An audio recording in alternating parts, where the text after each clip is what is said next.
ataque iraní fue ejecutado con lotes de un misil Fatah que superan la velocidad del sonido. Entre los objetivos estuvieron las bases aéreas de Nevatim, Hatzarim y Tel Nov, situadas en el corazón de la entidad. También se apuntó a radares y sistemas de comunicación en los sistemas de defensa israelíes, incluidos los sistemas de misiles Arrow 1, 2 y 3, además de otros objetivos militares sensibles. Bueno, aquí estamos en otro encuentro de Café Mercosur Mundo con Fernando Isás, comunicador social, especialista en Asia Occidental, un amigo. ¿Qué tal, Fernando? ¿Cómo te va? Hola Ramiro, buenas noches. Gracias por el convite. Y bueno, vamos a hablar de hoy de un tema que está todo el mundo hablando, ¿no? A la respuesta de Irán a esta locura belicista de Israel. Yo quería empezar por ahí, porque vos fíjate que los medios de comunicación del mainstream, los hegemónicos, como le decimos nosotros, hoy lo presentaban con un cierto estupor, ¿no? Como que era una cosa, Irán ataca a Israel, como si fuera, viste, una cosa que salió de hoy. Descolgada. Claro, descolgada. Y en realidad esto es todo una serie de un eslabón de una cadena que ya viene hace mucho tiempo, ¿no, Fernando? Exacto. Hemos visto por décadas a un Israel masacrando a sus vecinos y, por ejemplo, pues no deja de llamarme la atención que haya algunos opinólogos en Occidente que o por ignorancia o por mala fe hablan siempre de los terroristas y terroristas cuando estos se quieren referir a los islamistas o a los del eje de la resistencia, pero cuando caen civiles, cuando hay disparos indiscriminados por parte de Estados Unidos o por parte de Israel, le llamen nada más daños colaterales y se justifiquen en el nombre de la democracia. Esto no es producto ni de los últimos 15, 20 días, ni de... Esto no comenzó tampoco el 7 de octubre del 2023. Generalmente, en las oportunidades que tengo, trato de deconstruir este mensaje que yo le llamo irónicamente este mensaje hollywoodense, porque de alguna manera fue Hollywood el que de alguna forma directa o indirecta ha ido imponiendo el relato, el mismo relato que el sionismo empezó a implementar a partir de la creación del enclave colonial en el 48. En realidad, tampoco en el 48. No vamos a hacer una clase de historia, pero en realidad la respuesta de Irán era esperable. Benjamín Netanyahu está tratando de involucrar a toda la región, Claro. y yo me arriesgaría inclusive, y esto corre exclusivamente por mi cuenta, de decir que quiere involucrar a todo el planeta en un enfrentamiento de todos contra todos. ¿Por qué digo esto? Porque todo el tiempo, como decimos acá en la Argentina, le ha estado mojando la oreja con tiros por elevación a Irán. Uh-huh. Pero resulta que no de manera directa, a través de la represión y el terrorismo de Estado a los palestinos de Cisjordania, de Jerusalén Oriental. Como no le dio resultado, empezó a hacer aportes de terroristas en el norte, en el centro y en el noreste de Siria, Claro. en donde se fuga el petróleo que roban una coalición de terroristas de 78 países, no de 4 países. Hay 78 estados involucrados en el robo del gas y del petróleo de Siria, enmascarado en el conflicto con los kurdos turcos, pero también con los kurdos sirios. En el medio de esto yo ya vengo diciéndolo desde enero o febrero del año pasado, del 2023, de cuando empezó Benjamín Netanyahu a querer incendiar la zona. Cuando él impunemente trató de modificar el Código Penal y el Código Civil israelí. ¿Por qué quiere modificar esto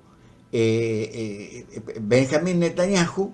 Porque empieza a sentir el aprete por malversación de fondos, por estafa, Coimas. por una lista de delitos Cohecho, fraude y abuso de confianza son los cargos que enfrenta Benjamín Netanyahu. Se reanuda su juicio por 3 casos de corrupción que puede durar años, pero que en caso de ser condenado le supondría una pena de hasta 10 años en prisión, que favoreció a empresarios para recibir un trato informativo favorable, que él y su familia recibieron regalos de millonarios a cambio de legislar a favor de esas personas.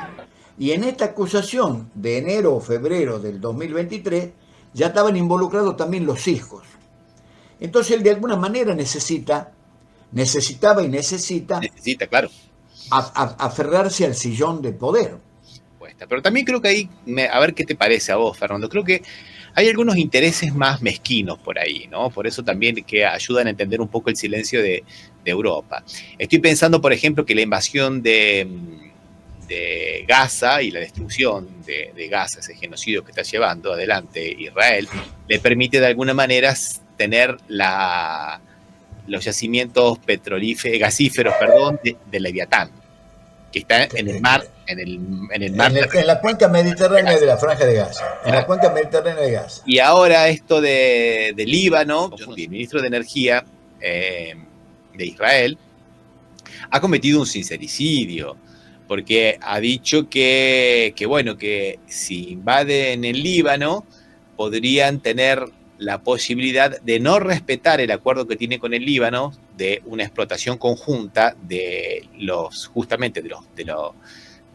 gas que hay ahí, y tampoco respetar lo que sería esa línea divisoria demarcatoria del límite marítimo entre Líbano y Israel, acordada en octubre del 2022. O sea que todo el gas lo explotaría Israel, todo el gas que está en el mar del Líbano, y Europa quiere ese gas para justamente sustituir el gas que nos recibe de Rusia. El ministro de Energía se llama Eli Cohen. Claro. Entonces, pero ¿sabés, Ramiro, de que ya hace un poco más de un año que se suspendió la ejecución de este acuerdo de gasífero bilateral que firmaron Líbano e Israel? Ajá. Que es a partir de la mayor injerencia y respuesta por parte del Hezbollah como parte del eje de la resistencia por los ataques anteriores al 7 de octubre en lo que es la Cisjordania ocupada y en Gaza posterior al 7 de octubre. Obviamente que esos acuerdos se cayeron como por un tobogán.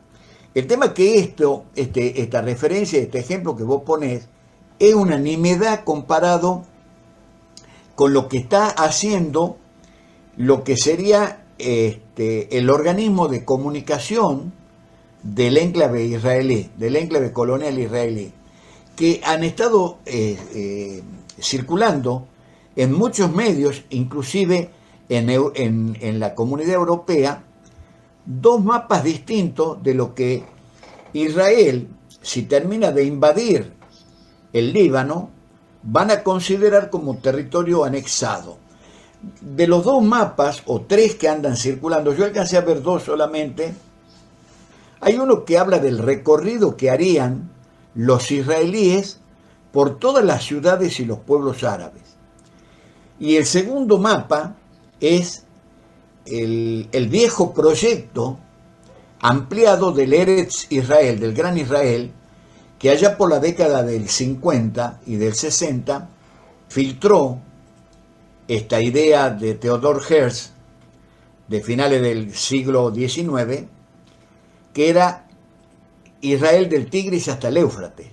Cuando se sucede la invasión a Irak y la guerra tormenta del desierto, ahí, más allá de la persecución, la estigmatización que se hizo de Saddam Hussein y de la supuesta arsenal de armas químicas, ahí tuvo mucho que ver Israel en acercar NAFTA a la OTAN para que terminara invadiendo Irak, porque es parte del proyecto geopolítico que ellos vienen abrigando de décadas.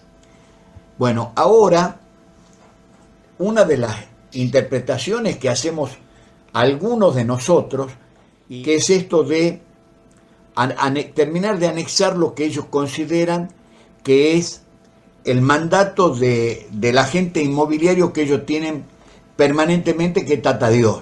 Sí. ¿No? No, interesante esto que estás trayendo, porque explica un poco también los motivos, digamos, que hay por detrás de esta campaña belicista que ha tenido Israel. Nosotros recordemos que el último día de septiembre, ¿no? Y atacó 3 países, atacó Siria, Damasco, mató a una periodista inclusive, muy triste, esta periodista que fue asesinada, y atacó Yemen también, atacó parte de Irak. Y quiso ingresar en Líbano, ¿no? O sea, vos fijate, 4 países, y fuera lo que hizo también en Palestina, ¿no? Y otro poco porque también necesita, creo que, esconder lo que está ocurriendo dentro del frente interno. Tiene un frente interno bastante complicado, porque por un lado tenés el partido de la oposición. Sabemos que la mayoría de Netanyahu en el gobierno es una mayoría circunstancial, digamos. O sea, hay una oposición bastante grande. Tenemos por otro lado los familiares, los parientes de los rehenes de Hamas, que están todas las semanas manifestándose para que por favor paren con la escalada y que negocien la vuelta de los rehenes. Y por otro lado tenemos grandes sectores de los judíos ortodoxos que no quieren ser movilizados militarmente, ¿no? Y son todas las semanas miles y miles y miles de personas pidiendo inclusive la renuncia de Netanyahu, ¿no, Fernando? Sí, vos sabés que este genocida ha logrado en muy poco tiempo lo que a Israel le ha costado décadas de un trabajo de hormiga, con la persistencia que tiene el sionismo. ¿Por qué digo esto, Ramiro? Yo empecé hace ya, creo que muy poco tiempo después de la firma de los acuerdos de Oslo, firmados el 13 de septiembre de 1993, representaron un esfuerzo histórico para poner fin a décadas de hostilidades y sentar las bases para la coexistencia pacífica entre Israel y Palestina. La mediación noruega permitió un diálogo discreto que culminó en la firma de un acuerdo en la Casa Blanca, con la presencia del entonces presidente de Estados Unidos, Bill Clinton, el primer ministro israelí Yitzhak Rabin, el líder de la OLP, Yasser Arafat, y el ministro de Asuntos Exteriores israelí, Shimon Peres. Shalom, salam, peace. Los acuerdos de Oslo establecieron un marco para la autonomía palestina en la Franja de Gaza y en partes de Cisjordania, además de la creación de la Autoridad Palestina. También se acordó un cronograma para futuras negociaciones sobre el estatus final de la región, incluyendo temas delicados como Jerusalén, los refugiados palestinos y las fronteras definitivas. A pesar de ser un paso significativo hacia la paz, los acuerdos de Oslo no estuvieron exentos de críticas. ¿Qué es lo que implementó Israel en ese tiempo? Ir poniendo delante de los palestinos como la zanahoria delante del conejo, ¿no? Yo le asigné una narrativa a esto, que es: Israel le gana tiempo al tiempo. Acuerdos de Oslo, reconocimiento de cierta autoridad, en este caso la Autoridad Nacional Palestina, cierto reconocimiento a otros sectores de la oposición de la interna palestina. A lo largo de estos últimos de estas últimas 3 décadas por lo menos, le ha llevado mucho tiempo, por supuesto, desplegar toda una estrategia en este ajedrez geopolítico que llevó adelante Israel, esto de entretener a los palestinos, entretener inclusive a los sirios con que en algún momento podemos romper la promesa y les vamos a devolver las alturas del Golán, pero mientras tanto pasaba la línea verde que delimitaba la frontera de seguridad con el Líbano. Empezó a romper el famoso divide y reinarás, empezando con acuerdos bilaterales de todo tipo, económicos, políticos, científicos, de intercambio de de espejito de colores con con las monarquías traidoras. Todo esto que logró edificar y construir Israel en los últimos 30 años, lo acaba de rifar el mismo ministro que se encargó de gran parte de la historia y del beneficio de esos 30 años o 35 años a esta parte en menos de 2 meses o en menos de 3 meses. No hablemos del 7 de octubre porque la respuesta, si bien fue contundente, fue increyendo a través de estos 10 meses. Pero acaba de rifar y logró lo que no logró el sionismo en los últimos 30 años, que es que los árabes se vuelvan a unir. Claro, exactamente. Quería colocar una cosa, a tal punto, por ejemplo, que el presidente de Egipto, Sisi, que no se hablaba con Erdogan desde el 2013, Exacto. se juntaron con Erdogan en Ankara el mes pasado, el 6 de septiembre, justamente para unificar una postura con relación a Israel. Claro. Inclusive en Jordania, que es un aliado de Israel, el gobierno de Jordania es un aliado de Israel, está teniendo muchos problemas para mantener un poco esa alianza porque el pueblo se le está levantando, porque el pueblo quiere que tengamos otra actitud con relación a lo que está haciendo, como bien decís vos, no solamente con lo que está haciendo en Palestina, sino ahora con lo que está haciendo en el Líbano, con haber hecho el asesinato de Nasrallah y con el tema de los dispositivos de comunicación, los Viper, claro, los pagers que explotaron de una forma, un ataque terrorista que mató mucha gente, médicos y enfermeros también murieron, ¿no? O sea, sí. O sea, y con toda esta escalada que viene haciendo, ¿no? Porque son muchas las cosas, ¿no? Este ataque, por ejemplo, solo para recordar nomás, este ataque se llama, creo, Promesa Verdadera 2, porque digamos, esta respuesta de Irán, porque se estuvo el 14 de abril, la Promesa Verdadera, que fue cuando Israel ataca y destruye el consulado de Irán en Damasco, en la capital de Siria. ¿Vos fijate? Vos decías la política que siempre llevó adelante Jordania de manera a veces ambivalente, a veces explícita. Yo creo que lo más explícito es lo que hizo Jordania en el día de hoy. Sí. Derribó misiles iraníes. Sí. Algo que no se puede entender desde ninguna óptica. Sí. Ya lo había hecho el 14 de abril, cuando colaboró con Estados Unidos, con Francia. Exacto. Y con el Reino Unido, cuando en la respuesta también de Irán moderada, que fue la participación para derrubar a los misiles, claro. Sí.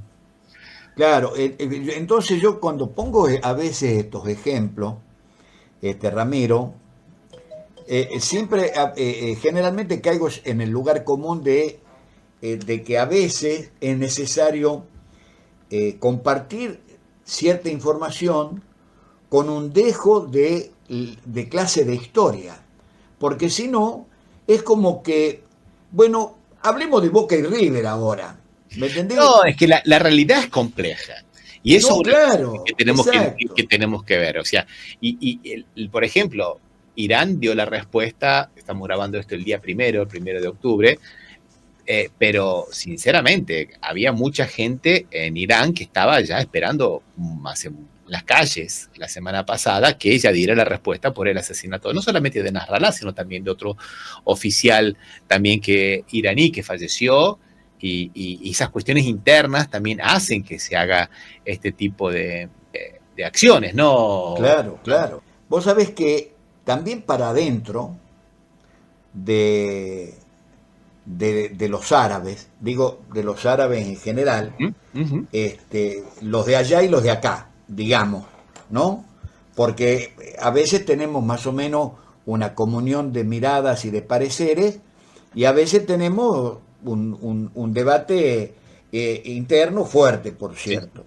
Sí. Y uno de esos debates fuertes es el tema de la participación y del rol de Irán en estos meses que pasaron desde el 7 de octubre a hoy, claro. 1 de octubre, ¿no?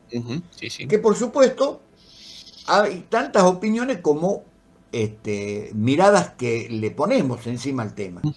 Hay gente que estaba que mesurada, que le encuentra un cierto raciocinio político, geopolítico, otros hablan de traición, entre comillas, porque, viste, es muy complicado indilgar a alguien que sabés que de una forma explícita está colaborando con la lucha contra el sionismo, contra el imperialismo, que es un foco de alguna manera, no solo para el Medio Oriente, sino para el mundo entero como un eje de resistencia. No, inclusive es tan bueno eso que estás comentando, porque hay que pensarlo a la luz de lo que estaban haciendo a favor de nuestro pueblo, como decían ellos, los hutis de Yemen, que un paísito pequeñito que viene de una guerra civil fue terrible y estaban haciendo mucho más que lo que hacía un país poderoso como Irán. O sea. Pero vos, un país chiquito, pero atacado por la OTAN, por Israel, exactamente, y por un partícipe necesario del sionismo que es Arabia Saudita. Sí. ¿No? Sí. No, inclusive militarmente con los portaaviones norteamericanos, con los aviones británicos atacando ese país, ¿no? Y aún así ellos dieron mucha más batalla que todo lo que venía haciendo Irán, que es un país mucho más poderoso. O sea, inclusive, mira, te digo más, ahí nosotros podemos entender esa denuncia que hizo, denuncia y disculpa, ¿no? Así podemos decir que es un mix de las dos cosas. El presidente de Irán, Pezeshkian, que lo eligieron ahora, que dijo, bueno, me prometieron que si no respondíamos a la muerte de Nasrallah, iban a levantar algunas sanciones e Israel iba a aflojar un poco el genocidio en Gaza. Y no solo que no aflojó, sino que también dobló la apuesta, fue a Líbano, atacó Yemen, atacó Siria, atacó Irak, y nada de levantarle las sanciones. O sea, Occidente me miente para entender por qué Irán había pasado tanto tiempo sin dar esta respuesta ejemplar, ¿no? Claro, yo creo que de alguna manera los que estamos en este sur profundo, una forma de poder entender o intentar al menos encontrarle una punta de entendimiento a esto que está pasando, es el mensaje hasta octubre que era implícito y después del 7 de octubre explícito de por lo menos el mundo árabe levantino, y que es de que unidos podemos. Y el ejemplo de esto lo acaba de decir vos y yo lo traigo a colación. Yemen ayer derribó un MQ-9, un avión de Estados Unidos, porque estaba sobrevolando una gobernación, una de las gobernaciones más importantes de Yemen, que es la gobernación de la provincia de Saada. Esto en los medios de comunicación bien pasa desapercibido porque supuestamente no es una noticia que vende, pero es una noticia importante. El hecho de que un país detonado por todos lados, al borde de la hambruna y de la emergencia humanitaria, haya podido sumarse en la solidaridad y en la fraternidad con los pueblos que luchan por su libertad y su autodeterminación, voltear un avión de Estados Unidos, de la OTAN. No, inclusive en el día de ayer, Fernando, meter un misil supersónico en el norte de Tel Aviv. Y esto es interesante porque, ¿te acordás vos que hace un año atrás, exactamente hace un año atrás todavía, Israel seguía vendiendo su cúpula de hierro, ¿no? Su cúpula de acero, el Iron Dome, como que era, viste, una cosa inexpugnable, que era lo mejor que había, y ahora hemos visto que no lo es. Entonces vos fíjate que esta cuestión de que nosotros hemos vivido en un tiempo persuadidos de que el poderío militar era una cosa insoportablemente disciplinadora, ahora no lo es tanto. Y eso me parece que ha quedado también en esta respuesta de Irán, que eso ha dejado un poco medio atónitos a todo el mundo, porque parece que el 80% de los misiles de Irán dieron en el blanco. O sea, tuvieron efecto. Exacto. Porque fue además, no fueron solamente los misiles hipersónicos. También fue un ataque cibernético que dejó tonto al sistema de la cúpula de acero, del Iron Dome, esta cúpula inexpugnable. Lo del ataque cibernético se repitió ahora en este último tiempo, claro, pero esto ya ocurrió hace 4 meses atrás. que no tuvo demasiada repercusión en los medios porque los organismos de seguridad israelíes dieron la orden de que no se divulgara demasiado. Y por supuesto, esto fue una alerta, creo que fue allá por abril, si la memoria no me falla. El ataque cibernético que hubo fue importantísimo, importantísimo. Es cierto lo de la cúpula de defensa que tiene Israel, es Sí. bueno. Ha estado fallando en el último tiempo la ingeniería misilística iraní, inclusive de Yemen, ha logrado penetrar, ¿no?, ese espacio inexpugnable que eran los cielos de Israel, pero tiene que ver en que los tipos son muy buenos vendedores. Sí, exactamente. ¿No? Bueno, y ya que estamos hablando un poco de desmitificar un poco las cosas, otro de los mitos, los grandes mitos es que, bueno, es una gran potencia económica Israel y que, bueno, todo ese tipo de cosas que son lugares comunes, ¿no? Pero bueno, en este momento Israel está en una crisis económica muy grande. Después de hace un año atrás, ¿no?, de lo que ocurrió con Hamas ingresando en Israel, ¿no?, ha perdido el 75% del turismo, que es una gran fuente, Fernando, de ingresos, ¿no? Si no es la más importante. Si no la más importante. No es la más importante. El 14% de la construcción, el 30% de la agricultura, han perdido el 40% de lo que se llama la mano de obra para la agricultura, que eran los palestinos sobreexplotados, ¿no? Hay una fuga de cerebros muy grande, mucha gente se ha ido de Israel prácticamente, las inversiones están paralizadas, el Producto Bruto Interno parece que ha caído, hasta diciembre había caído el 20%, y en junio el 26%, y todo indica que puede haber caído más del 30%, ¿no?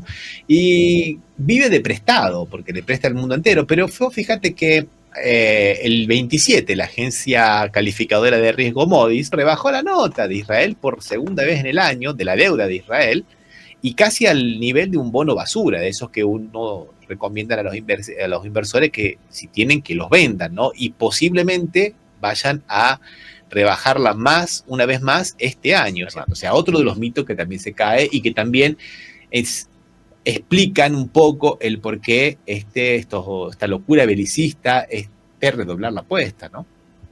Claro, lo que pasa es que cuando uno intenta tratar de entender y de explicar esta debacle económica, uno no puede soslayar, Ramiro, de que Israel es un Estado que en las últimas 2 o 3 décadas ha estado recibiendo como mínimo entre 5 y 8 mil y hasta 13 y 14 mil millones de dólares al año, Claro, directamente de el Parlamento del Senado de Estados Unidos. Es muy difícil que un país que reciba tanta ayuda económica de hasta 20 o 30 mil millones de dólares al año,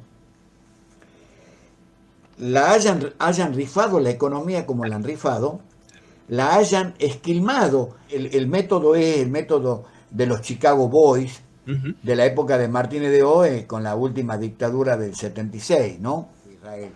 Yo creo que la economía, con los números que vos acabas de dar, cosas que comparto plenamente, porque además son números que ellos mismos están reconociendo.